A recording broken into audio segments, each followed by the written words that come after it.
Hello everyone and once again welcome to WS Cube Tech. Myself Umar Taskeer. Guys, इस particular video में हम लोग बात करने वाले हैं कुछ ऐसी मिस्टेक्स के बारे में जो हम करते हैं गूगल सर्च एड्स के पॉइंट ऑफ व्यू से। सो गाइज, यहाँ पर हम लोग गूगल एड्स का डिस्कशन नहीं करेंगे, गूगल एड्स में हम कौन कौन सी मिस्टेक करते हैं, बल्कि थोड़ा सा स्पेसिफिक हो जाते हैं हम लोग और बात करते हैं कि गूगल सर्च एड्स में हमसे क्या गलतियां हो जाती हैं और हमें उनको किस तरीके से अवॉइड करना है।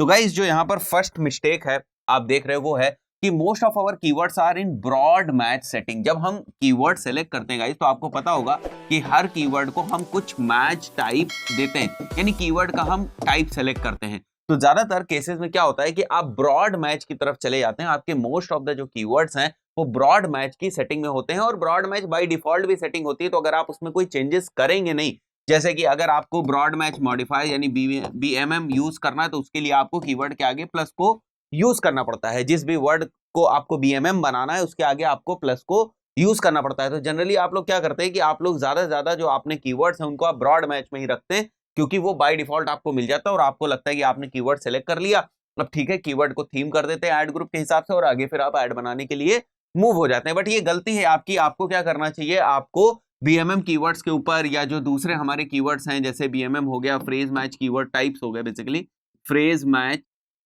कीवर्ड टाइप, तो इन सारी चीजों को आपको यूज करना है। ऐसा नहीं केवल आपको ब्रॉड मैच के ऊपर रिलाई करना है। Second thing is you are not using ad extensions. अब जो एड एक्सटेंशंस होते हैं ये करते क्या, मैं आपको बता दूं। एड एक्सटेंशंस आपके CTR को इंप्रूव करते हैं गाइस।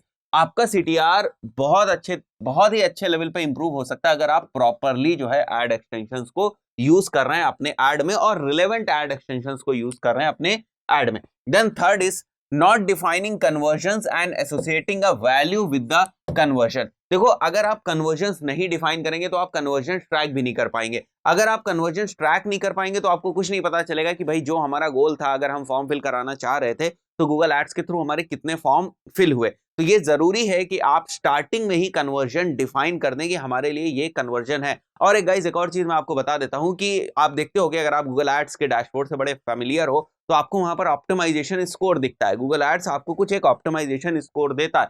अगर आपने कन्वर्जन्स नहीं डिफाइन किए हुए हैं तो आप क्या देखोगे कि वो आपको रिकमेंड करेगा बार बार, जो आपके रिकमेंडेशंस होंगे उनमें आपको दिखाई देगा कि आपने कोई भी कन्वर्जन सेटअप नहीं किया है। अगर आप कन्वर्जन सेटअप कर दो तो आपका जो ऑप्टिमाइजेशन स्कोर है वो इतने % से इंक्रीज हो जाएगा। तो वो तो वहां पर रिकमेंडेशन देता है, बट ऑप्टिमाइजेशन के पॉइंट ऑफ व्यू से, ऑप्टिमाइजेशन स्कोर के पॉइंट ऑफ व्यू से ज्यादा ये भी जरूरी है कि हमें हमारे बिजनेस में कौन से कन्वर्जन्स हो रहे हैं ये हमें पता होना चाहिए। हमारे कन्वर्जन्स हो रहे हैं या नहीं हो रहे हैं ये हमें पता होना चाहिए। और अगर हम कन्वर्जन डिफाइन नहीं करेंगे तो गूगल भी कभी नहीं समझ पाएगा कि आपके लिए कन्वर्जन है क्या, वो किस चीज के लिए। जब फिर आप ऑटोमेटेड बिडिंग स्ट्रेटजी की तरफ जाएंगे और वहां पर आप सेलेक्ट करेंगे मैक्सिमाइज कन्वर्जन्स, तो फिर जब गूगल को ही नहीं पता होगा कि आपके लिए कन्वर्जन है क्या, तो किस डेटा के बेस पे आपके कन्वर्जन्स को भी फर्दर जो है वो ऑप्टिमाइज करने की कोशिश करेगा, यानी कि आपकी टारगेटिंग को ऑप्टिमाइज करेगा ताकि आपको वहां से कन्वर्जन मिल सके। तो ये प्रॉब्लम आपके पास आने वाली है। तो शुरुआत में हमें क्या करना है, हमारा कन्वर्जन जो है हमें क्लियरली डिफाइन करना है और हो सके तो उसके साथ हमें एक वैल्यू, मॉनेटरी वैल्यू एसोसिएट कर देनी कि अगर ये फॉर्म भरे तो इससे ये फॉर्म का भरना, अगर कोई ये फॉर्म भरता है तो इसका मतलब हमें 10 रुपए की वैल्यू मिली, ठीक है, या 10 रुपए हमने जो है गेन किया, 10 रुपए का हमारा प्रॉफिट हुआ। इस तरीके से हम इसको समझ सकते हैं। तो ये 2 पॉइंट्स हमें ध्यान रखना है कि एक तो हमें कन्वर्जन डिफाइन कर देने हैं और दूसरी चीज क्या करनी है, हमें एक मॉनेटरी वैल्यू उसके साथ एसोसिएट कर देनी है।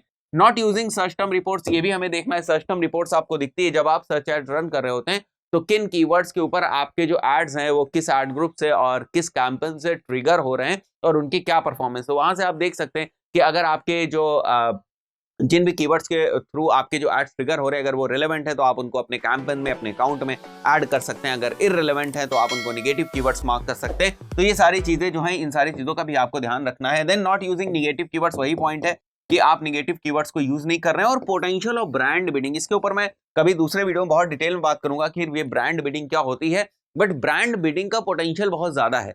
तो अगर आपकी ब्रांड को थोड़ा सा भी लोग जानते हैं और उसके हिसाब से लोग सर्च कर रहे हैं, देन आप कोशिश करें कि आप ब्रांड बिडिंग करें। अगर आप गूगल के ऊपर अभी जाएंगे और कुछ ऐसे बड़ी ब्रांड्स के बारे में आप सर्च करेंगे, जैसे मैं एग्जांपल के तौर मान लेता हूं कि आप किसी ईमेल मार्केटिंग सॉफ्टवेयर का ही सर्च करें, जैसे आप एक्टिव कैंपेन का आप एग्जांपल ले लें और अभी जाके अगर आप कीवर्ड डालें एक्टिव कैंपेन, तो बेसिकली आप ब्रांड सर्च कर रहे हो, एक्टिव कैंपेन एक ब्रांड है, आप उसको सर्च कर रहे हो, तो आप देखोगे कि वहां पर आपको एक्टिव कैंपेन का एड भी दिखाई देगा। तो they are actually utilising the potential of brand bidding. तो ये भी एक बहुत इंपॉर्टेंट चीज है जिसको आप कंसीडर कर सकते हैं। तो दोस्तों आज के इस पर्टिकुलर वीडियो में हम लोगों ने देखा कि क्या हमसे सर्च एड में मिस्टेक होती है और किस तरीके से हमें उनका ध्यान रखना है। गाइस इस पर्टिकुलर वीडियो में इतना ही। Good bye.